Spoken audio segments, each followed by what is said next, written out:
Hi, this is Alex Chafee, blogging to you once again from Israel. Today I'll be speaking to you about my experience at both the Western Wall and the Palace of David. So I'm going to start by speaking to you about the Western Wall first and save the academic stuff about the Palace of David till the second half of the video, because I feel like the Western Wall, for me anyway, has been the most significant part of the trip so far.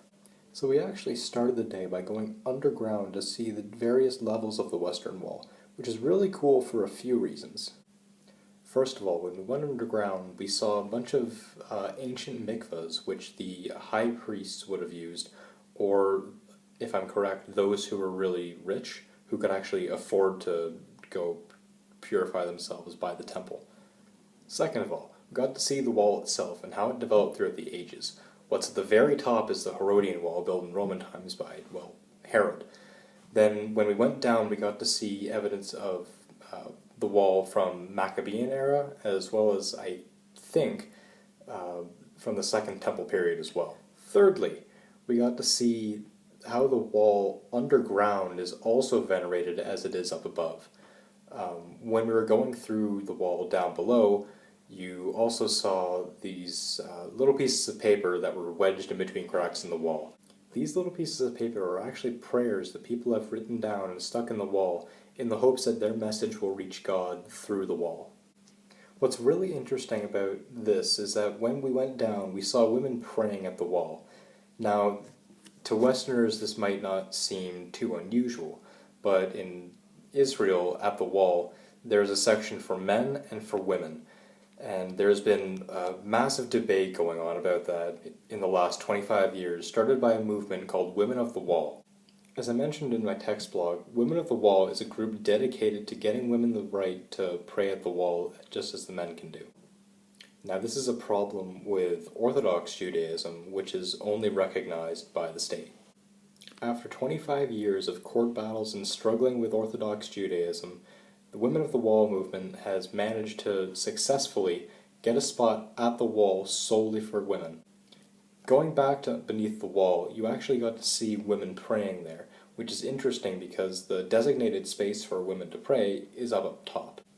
There is actually a section beneath the wall that is connected to the wall where women can pray on their own as well. So they have both the upper part and the lower part. Although still there is a problem with Orthodox Judaism and this. In terms of my personal experience at the wall, I'm not actually religious, but going to the wall was a very emotional experience for me. Now, I'm not going to get into what I actually did at the wall, other than to say that it was very emotional, because it was a personal experience for me. But I will say that, in addition to it being a personal experience, it was also very interesting academically to see not only Orthodox Jews surrounding the wall praying, but also various groups with chairs set up to pray, as well as just people who are not part of the Orthodox. Now, in the text part of my blog, I went on at length about the controversy surrounding the Palace of David site, which has been found in 2005. To reiterate what I said in the text part of my blog, there is actually very little evidence about the site that points to it dating from the time of David. The carbon-14 dating is rather inaccurate. There's a margin of error of about 40 to 100 years. Many scholars actually think that the Palace of David found by Mazar is 100 years later. Now, another part about the controversy, as well as my experience at the site, is that when I got there, it was like any tourist attraction. Granted, it is the Holy Land, and there are many tourist destinations here, but this place stood out as a tourist trap. Now, despite the very touristy portions of the site, it was actually really interesting, although there wasn't a lot to see. What we did see was the remains of a Roman mansion. I forget which time period it was from, but definitely not from the time of David. One thing I didn't mention in the text part of my blog, which we went to see that day, was the tour through Hezekiah's tunnels.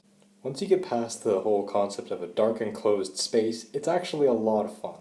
It was kind of fun going through there with all of my friends. Some of them started singing as well, which was very amusing. But what's really interesting is that when they were constructing Hezekiah's tunnel, two teams actually dug from each end, and they managed to come together at the same level to form the tunnel. Another interesting thing about Hezekiah's tunnel is that when you exit, you are actually in the pools of Siloam, if I'm pronouncing that correctly. Anyway, that's the spot where Jesus allegedly healed the blind man.